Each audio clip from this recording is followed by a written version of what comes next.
जब क़यामत के करीब इंसान आ जाता है तो शैतान की ये कोशिश रहती है कि शैतान इंसानों को और भी ज्यादा दीन से, दीन वालों से और भी ज्यादा गाफिल करे। इंसान ये सोच पैदा कर देता है, शैतान ये सोच पैदा कर देता है। हर इंसान के दिल में वसवसे, हर इंसान के दिल में वसवसे पैदा हो जाते हैं। अच्छा भला इंसान होगा लेकिन उसके दिल में वसवसा पैदा हो जाएगा कि अल्लाह कहाँ है, अल्लाह किस जगह मौजूद है। हर इंसान के दिल में वसवसा पैदा हो जाएगा कि 1400 साल गुजर गए, 1450 साल गुजर गए, ये कलाम मुक़द्दस अब तक ऐसा ही ऐसा है।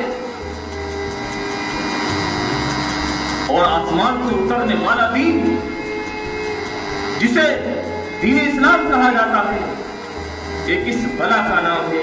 हर इंसान के दिल में वसवसे पैदा होना शुरू हो जाते हैं।